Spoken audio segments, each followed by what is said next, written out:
उद्याचा दिवस पोटनिवडणुकांच्या दृष्टीने महत्त्वाचा आहे, कारण राज्यातले 2 मतदारसंघ कसबा आणि चिंचवड यांच्या पोटनिवडणुकांचा निकाल उद्या जाहीर केला जाईल। या दोनही मतदारसंघांसाठी मतमोजणीची तयारी आता अंतिम टप्प्यात आली आहे। गेला 1 महिनाभर राज्यात या दोनही विधानसभा मतदारसंघांची सर्वाधिक चर्चा झाली आहे आणि आता निकाल अवघ्या काही तासांवरती आलाय। गेला महिनाभर प्रचाराच्या तोफा धडाडल्या, आरोप प्रत्यारोप झाले, एकमेकांना आव्हानं प्रतिआव्हानं देऊन झाली आणि या सगळ्यात पुण्यातल्या या दोनही मतदारसंघात निकाल काय लागणार याचे वेगवेगळे कयास बांधले जाऊ लागलेत। या संदर्भात गेला महिनाभर फील्डवरती उतरून ग्राउंड रियालिटी अगदी जवळून पाहणाऱ्या अनुभवणाऱ्या आमच्या प्रतिनिधींनी ही निवडणूक जवळून जोखली आहे आणि त्यांना नेमकं काय वाटतं आहे, त्यांचा एक प्रकारे एक्झिट पोल काय आहे हे जाणून घेण्यासाठी आपण जाऊयात थेट पुण्यात। माझा सहकारी अभिजित माझ्या या सगळ्या पुण्यातल्या सहकाऱ्यांसोबत आहे आणि अभिजित त्यांच्याशी संवाद साधेल। अभिजित, धन्यवाद ज्ञानदा। जसं की आपल्या सर्वांना कल्पना आहे की गेल्या काही दिवसांपासून राज्यातल्या गल्लीबोळांमध्ये एकच चर्चा आहे, गल्ली ते दिल्ली, की कसब्यात आणि चिंचवडमध्ये नक्की होणार तरी काय। आणि त्याचं कारण आहे की ही पोटनिवडणूक अत्यंत प्रतिष्ठेची ठरलेली आहे आणि या प्रतिष्ठेच्या पोटनिवडणुकीमध्ये ग्राउंड रिपोर्टिंग करणारे आपले पुण्यातले सगळे सहकारी आपल्यासोबत आहेत। कालच 2 एक्झिट पोल सुद्धा समोर आलेले आहेत आणि या सगळ्या परिस्थितीमध्ये नेमकं कसब्याची नस जी आहे ती नेमकी काय आहे हे सगळं आपण जाणून घेणार आहोत। मंदार माझ्यासोबत आहे। मंदार, कसब्यामध्ये 2 एक्झिट पोल आले। एका एक्झिट पोल मध्ये असं दाखवलं होतं श्रीलेमाच्या की कसब्याची जागा ही दंगेकरनं जाते आणि दुसऱ्या प्रापच्या एक्झिट पोल मध्ये दाखवलं की ती जागा रासनेनं जाते। नेमकं ग्राउंडवर काय घडत होतं आणि काय घडलंय, तुझ्या मते काय होतं? हा भाजपचा पारंपरिक बालेकिल्ला म्हणवला गेला, परंतु हे एका अर्थाने मिथक होतं। भाजपचा नव्हता तर तो गिरीश बापट यांचा बालेकिल्ला होता आणि त्यामुळेच ही निवडणूक एवढी चुरशीची ठरली आणि म्हणूनच एवढ्या मोठ्या नेत्यांना या ठिकाणी यायला लागलं। आपण आता अंदाजांच्या बाबतीत बोलूया तर या मतदारसंघामध्ये जो काही निकाल लागेल, जो कोणी उमेदवार विजयी होईल तो अवघ्या काही हजारांच्या फरकाने विजय होईल। 4,000, 5,000 ते 7,000-8,000 एवढंच विजयांमधलं अंतर राहू शकतं। याच्यापेक्षा चिंचवडला मात्र काहीसं वेगळं राहू शकतं। दुपारनंतर जे मतदान मोठ्या प्रमाणात झालं ते भाजपच्या पत्त्यावरती पडेल असं बोललं जातं, परंतु ही निवडणूक जर ती आपण सातत्याने बघितली तर रवींद्र धंगेकर या एका नावाच्या भोवती फिरत होती, किती जरी वेगवेगळे मुद्दे आले। त्यामुळं माझं मत ठामपणे स्पष्टपणे सांगायचं झालं तर रवींद्र धंगेकर या ठिकाणी विजय होतील। चिंचवडच्या बाबतीत जर बोलायचं झालं तर चिंचवडमध्ये तिरंगी लढत आहे, त्यामुळे जो तिसरा भिडू आहे, जो तिसरा उमेदवार आहे तो किती मते घेतो, राहुल कलाटे किती मते घेतात यावरती त्या ठिकाणी विजय कोण होणार हे ठरेल। अश्विनी जगताप विजय होणार की नाना काटे विजय होणार, परंतु जो वेगवेगळे रिपोर्ट्स आहेत आणि जो पोलिसांच्या गुप्तचर विभागाचा जो रिपोर्ट आहे त्यानुसार नाना काटे त्या ठिकाणी आघाडीवरती आहेत, नाना काटे त्या ठिकाणी विजय होऊ शकतात। मला मिकी तुझ्याकडून जाणून घ्यायचं, कारण मंदारकडून मिकीकडे येण्याचं कारण हे की दोघांनीही याच दोन्ही मतदारसंघांमध्ये खरं तर लक्ष केंद्रित केलं होतं आणि गेले 1 महिना इथेच रिपोर्टिंग केले। तर सेम तुलाही असंच वाटतंय, कारण की काटेची टक्कर झाली आहे। 50% मतदान गेल्या वेळेला पण झालं होतं, यावेळेला पण झालेलं आहे आणि पेठांमधून मोठ्या प्रमाणावर मतदान झालेलं आहे। खरं तर जेव्हा प्रचाराला सुरुवात झाली तेव्हा जवळपास 8 ते 10 दिवस असं वाटत होतं की जे महाविकास आघाडीचे उमेदवार आहे रवींद्र धंगेकर हेच लीड घेतील, कारण सगळीकडे त्यांचं नाव घेतलं जात होतं। मात्र जेव्हा आपण बघितलं की भाजपचे जे स्थानिक नेते आहेत पुण्यातले ते सगळे वीक ठरायला सुरुवात झाली आणि त्यामुळं जे मोठे नेते आहेत त्याच्यामध्ये उपमुख्यमंत्री असतील, CM असतील, त्याच्यानंतर गिरीश महाजन असेल, त्याच्यानंतर इतर नेते असतील, त्यांच्या सगळ्यांची एंट्री झाली।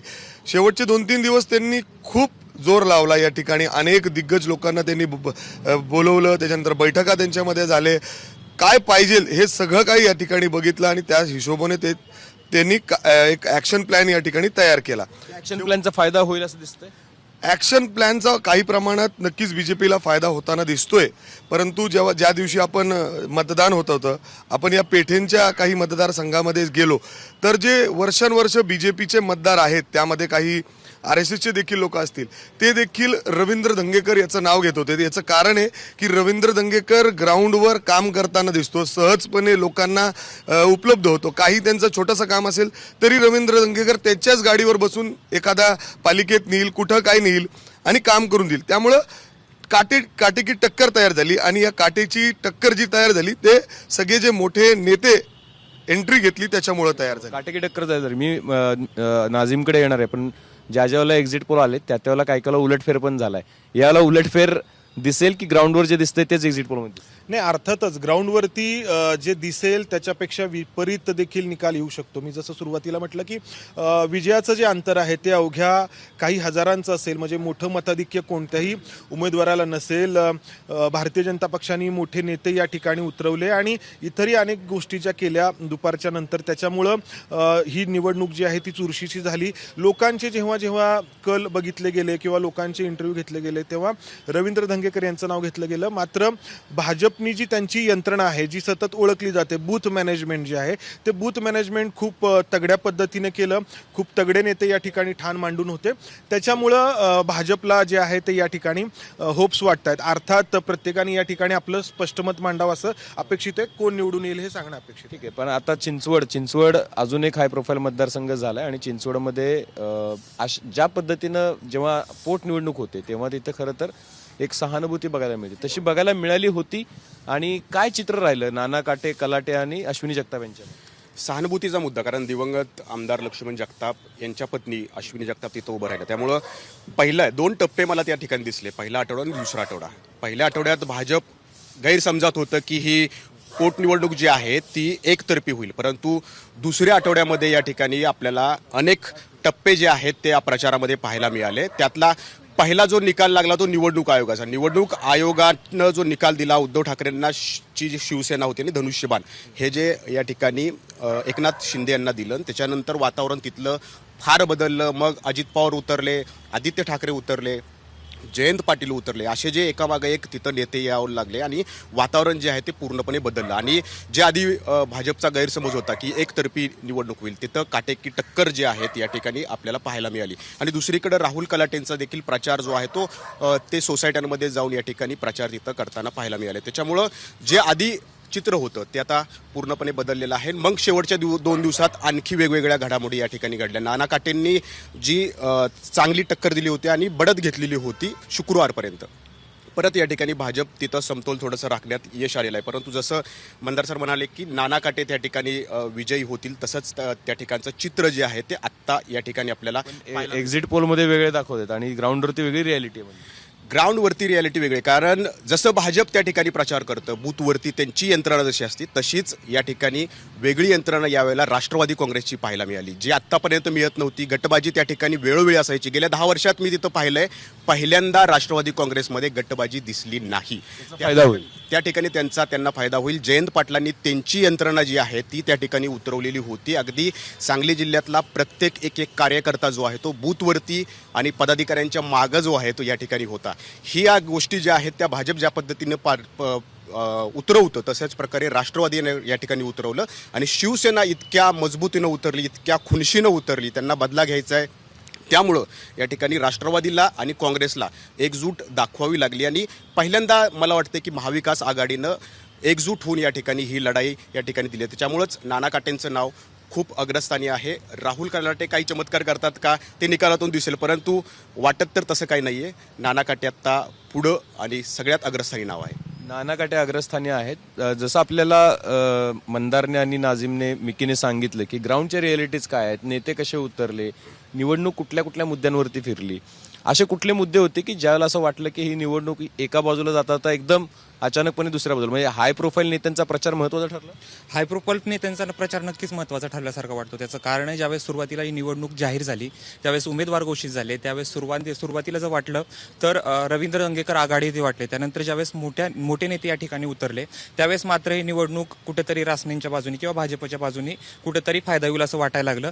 ज्यावेळेस देवेंद्र फडणवीस यांची कसब्यामध्ये सभा झाली त्यावेळेस त्यांनी पुण्येश्वर मंदिराचा पुन्हा एकदा नव्यानं जो आहे तो मुद्दा उल्लेख केला आणि त्याच्यानंतर कुठंतरी वाटलं की हिंदू विरुद्ध दुसरं अशी जी कुठं आहे ती निवडणूक हे होईल. सुरुवातीच्या काळात जरी दंगेकर आघाडीला वाटत होते, परंतु दुसऱ्या शेवटच्या टप्प्यामध्ये मात्र रासनेंना देखील याचा कुठेतरी फायदा होताना दिसतोय. हिंदुत्वाच्या मुद्द्यावरती निवडणूक गेली, म्हणजे खूप पुण्येश्वरचा मुद्दा गाजला, त्याचा फायदा होईल या मतदारसंघांमध्ये असं काही चित्र दिसलं आपण ग्राउंड रिपोर्टिंग करताना? त्याचा फायदा होऊ शकतो, पण जर दुसरं बाजू बघितली एक तर मतदानाची बाजू होती. मतदान कशा पद्धतीने झालं आणि कोणत्या प्रभागात किती झालं हा सगळा मुद्दा आत्ता महत्त्वाचा आहे. कारण 19 आणि 25 हे दोन 15 आणि 29 हे दोन प्रभाग जे रासनेंचं वर्चस्व आहे आणि बाकी जे प्रभाग आहेत त्यात धंगेकरांचं वर्चस्व आहे. आणि त्यात धंगेकर मागील 25 वर्षांपासून ज्या प्रभागांमधनं निवडून येत आहेत, नगरसेवक आहेत, त्या प्रभागांमध्ये त्यांचं वर्चस्व आहे. आणि त्या प्रभागात लोकांना धंगेकर आवडतात आणि त्यांचा सगळ्यांचा कल धंगेकरांकडे असतो. शिवाय त्यांनी मनसेत पण काम केलं आहे आणि शिवसेनेचे नेते सुद्धा काही त्यांच्यासोबत सहकार्य होतं, त्यांचं पण तिथे वर्चस्व दिसलं. त्यामुळे धंगेकर येईल. आणि जर मतदान बघितलं तर 15 आणि 29 या प्रभागांमध्ये मतदान कमी झालंय मागच्या वर्षीच्या तुलनेत. जरी मागच्या वर्षीची पोटनिवडणूक नव्हती, या वर्षीची पोटनिवडणूक आहे, तरी मतदानाचं बघितलं तर 4000चा फरक पडलाय. आणि त्या मतदानाचा फरक म्हणजे त्या मतांचा फरक रासनेंना फटका बसू शकतो आणि त्याच मुद्द्यांवर धंगेकर निवडून येऊ शकतात. पण जर तुम्ही जो मुद्दा घेतला तो हिंदुत्वाचा, पण मध्येच म्हणजे जशी पोटनिवडणूक सुरू झाली तशी ब्राह्मणांची नाराजी समोर आली, त्यानंतर अनेक गोष्टी समोर आल्या. पण इकडे महाविकास आघाडी जे हे करणार होते, काय म्हणतात त्याला, बंडखोरी जी होती दाभेकरांची, ती हे करण्यात यशस्वी ठरली. तेच भाजपला ते जमलं नाही, कारण दवे त्यांच्या सोबत आहेच, म्हणजे ते निवडणुकीत उतरलेच होते. त्यामुळे जर बघितलं तर हिंदुत्वाचा मुद्दा इथे गाजू शकतो. आणि दुसऱ्या बाजूनी उलट बाजू बघितली तर धंगेकर या सगळ्या मुद्द्यांवर, या सगळ्या भांडणांच्या याच्यात निवडून येऊ शकतात. शिवसेना क्रुशियल ठरली, म्हणजे याच काळामध्ये शिवसेनेबद्दलचा निर्णय येणं, पक्ष आणि चिन्ह एकनाथ शिंदेनं जाणं आणि त्याचं रिव्हेंज वोटिंग, म्हणजे एक आता जसं मिकीने पण आणि नाझीमने उल्लेख केला की एक खुन्नस जी काढायची होती, त्याचा परिणाम मतदारांच्या ह्याच्यामध्ये जाणवला असा कुठे मतदारांशी बोलताना, की ही जी घटना घडली त्याचा निवडणुकीवर परिणाम जाणवला? नाही, उलट जेव्हा मी कसबा मतदारसंघातली तरुण पिढी असेल किंवा रोजच्या जे वावरतात लोक, जे सक्रिय असतात, ज्यांना माहिती असतं राजकारणात काय चालू आहे, त्यांच्याशी बोलले तेव्हा त्यांचं मत असं होतं की कुठेतरी सत्तेत बदल होणं गरजेचं आहे. कारण अनेक वर्ष आता कसबा आपल्याला माहिती आहे की भाजपचा बालेकिल्ला आहेच, पण जर सत्तेत बदल झाला तर कदाचित विकास जास्त होऊ शकेल का, असंही एक कुठेतरी पर्स्पेक्टिव्ह जो आहे तो लोकांचा समोर आला. आणि ऑफकोर्स हेमंत रासनेंसाठी उपमुख्यमंत्री देवेंद्र फडणवीसांची रॅली आणि त्यानंतर दुसऱ्या दिवशीची मुख्यमंत्र्यांची रॅली, या दोन्हीही एक टर्निंग पॉईंट होत्या. कारण आधी असं वाटत होतं की कदाचित भाजपची बाजू कमी पडतीये का, किंवा त्याच्या म्हणजे कदाचित हेमंत रासनेंच्या चेहऱ्यावरतीही कुठेतरी असं वाटत होतं की आपल्या मतं विभागली जातात का. पण तसं न होता याच्यामुळे अचानक एक बदल जो आहे तो लोकांच्या पर्स्पेक्टिव्हमध्ये पण वाटायला लागला. आणि मला वाटतं की जो निर्णय आला की चिन्ह आणि नाव हे दोन्ही एकनाथ शिंदेंकडे मिळालं, याचा त्यांना या निवडणुकीत नक्कीच फायदाच झालेला आहे. कारण कुठेतरी असंही झालं लोकांचं मत एका पॉईंट नंतर की अच्छा, निर्णय यांच्या बाजूने लागलाय, मग यांचाच उमेदवाराला पण मत द्यावं का, विकास त्यामुळे विकास होईल का, असाही कुठेतरी पर्स्पेक्टिव्ह लोकांचा दिसून आला. मंदार, मला तुझ्याकडे यायचं की हा जो क्रुशियल पॉईंट होता ज्या काळामध्ये हे सगळे निर्णय आले, आणि दुसरा मुद्दा की हेमंत रासनेंसाठी फारच कष्ट घ्यावे लागले भाजपला, म्हणजे तर हे अनपेक्षित होतं. म्हणजे काँग्रेसने कष्ट घेतले नाही असं नाही, पण निवडणूक फिरवण्यासाठी थेट इथं ठाणच मांडावं लागलं अर्धा डझन नेते. याचं कारण हे होतं की गिरीश बापट यांनी हा मतदारसंघ जो राखलेला होता तो त्यांच्या पद्धतीने राखलेला होता. आपल्याला ही गोष्ट इथं लक्षात घ्यावी लागेल की गिरीश बापट जेव्हापर्यंत आमदार होते, अगदी गेल्या 4 वर्षांपूर्वीपर्यंत, तेव्हा कधीही पुण्येश्वरचा वाद हा राजकीय बनला नाही किंवा नारायणेश्वरचा वाद हा राजकीय बनला नाही. तो वाद असायचा, पण तो अराजकीय संघटनांकडून मागणी व्हायची. कारण गिरीश बापटांनी सगळ्या लोकांना, सर्व जातीच्या धर्माच्या लोकांना सोबत घेऊन हा मतदारसंघ भाजपच्यासाठी राखलेला होता. मात्र या ठिकाणी जेव्हा हिंदुत्वाचा मुद्दा आला तेव्हा अर्थातच उलट बाजूने देखील त्याची प्रतिक्रिया येणं अपेक्षित होतं. वेगवेगळ्या पद्धतीने मग मतांचं ध्रुवीकरण जसं धार्मिक पद्धतीने तसंच जातीच्या पद्धतीने देखील करण्याचा प्रयत्न झाला. आणि ते जेव्हा झालं तेव्हा लक्षात आलं की मग भाजपला ही निवडणूक खूप आपल्याला पूर्ण ताकद लावून लढायला लागेल. दुसरी महत्त्वाची गोष्ट होती की बापट यांची स्वतःची यंत्रणा या ठिकाणी काम करायची. एक कार्यकर्ता असेल, त्याला एक काम दिलं जायचं, तो ते काम करायचा. इथे भाजपला एकाच कामासाठी 4-4 कार्यकर्ते, अनेक नगरसेवक, आमदार या ठिकाणी उतरवावे लागले. आणि मी सुरुवातीला म्हटलं की हा भाजपचा बालेकिल्ला आहे असं एक मिथक होतं. तो गिरीश बापटांचा बालेकिल्ला होता. का होता ते मी आता सांगितलं. पण मग याचा अर्थ असा आहे की बापटांचा बालेकिल्ला बापटांनी प्रयत्न केल्याशिवाय राखला जाणं अशक्य होतं आणि त्यांचा रोल जो होता तो कुठेतरी कमी पडला. कमी पडला असं आपण म्हणायचं का? कारण बापट ज्या अवस्थेमध्ये आता आहेत किंवा उपचाराधीन आहेत, ज्या पद्धतीनं ते उपचार घेत आहेत ते बघता त्यांनी पक्षासाठी 100% योगदान दिलं. या अशा परिस्थितीमध्ये देखील हे मान्य करावं लागेल आणि भारतीय जनता पक्ष त्यांचा नेहमीच ऋणी राहील. मात्र या सगळ्यामध्ये गिरीश बापट यांचं स्वतःचं मत काय होतं हे त्यांनी कधी जाहीर केलं नाही. पक्का राजकारणी ते कधीच जाहीर करत नाही. मात्र काही कृतींमधून ते नक्कीच जाहीर करण्यात बापट यशस्वी ठरले.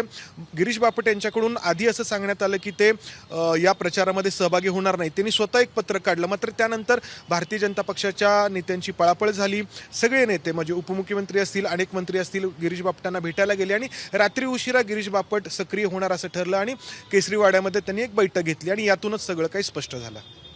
ही चुरशीची लढाई आहे. या इलेक्शनमध्ये अनेक रंग होते आणि अनेक अँगल होते आणि ते अनेक अँगल आपल्याला आपल्या सगळ्या सहकाऱ्यांनी समजावून सांगितले. खरं तर म्हणजे एक निवडणूक त्याला मल्टी डायमेन्शनल आपण ज्याला म्हणतो तशा पद्धतीची निवडणूक होती आणि एक वर्षभरावरती लोकसभा आणि विधानसभेच्या निवडणूक आहेत आणि त्याच्या आधी एखाद्या मतदारसंघामुळं अख्ख्या राज्यामध्ये त्याची चर्चा, त्या निवडणुकीची चर्चा व्हावी आणि नेत्यांची आणि पक्षाची प्रतिष्ठा पणाला लागावी. हे का घडलं त्याचीही उदाहरणं किंवा त्याचीही माहिती जी आहे ती अत्यंत अचूक आणि उत्तम विश्लेषण आपल्या सहकाऱ्यांकडून आपल्याला ऐकायला मिळालं. त्यामुळं 2 तारखेला म्हणजे उद्या नेमकं काय होणार याची उत्सुकता आहे. आता फक्त एक छोटासा कौल घेऊ की कोण निवडून येणार. कसब्यात कोण? हेमंत रासने. रवींद्र दंगेकर. दंगेकर वाटतं. दंगेकर. दंगेकर. दंगेकर. आता उलट चिंचवडमध्ये कोण? जगताप. नाना काटे. काटे. जगताप. अश्विनी जगताप. नाना काटे. तर हा कौल आहे. आता उद्या आपण या सगळ्यांना परत एकदा विचारणार आहोत रिझल्ट लागल्यानंतर की त्याची काय काय कारणं राहिली या रिझल्टची. अर्थात आणि सरकार बदलल्यानंतर लोकांमधनं थेट होणारी ही पहिली निवडणूक आहे. त्यामुळे प्रत्येक पक्षासाठी महत्त्व वेगळं आहे. आज पुण्याशी निगडीत नसल्या तरी महाराष्ट्राच्या सत्ताकारणाशी निगडीत बऱ्याचशा घडामोडी याच निवडणूक प्रचाराच्या दरम्यानही घडल्या. त्यामुळे त्याचे काही परिणाम होतात का हे सुद्धा निवडणुकीचा निकाल आपल्याला उद्या सांगेल. तुम्हा सर्वांचे धन्यवाद या सगळ्या सविस्तर माहितीबद्दल, चर्चेबद्दल. एबीपी माझा, उघडा डोळे बघा नीट.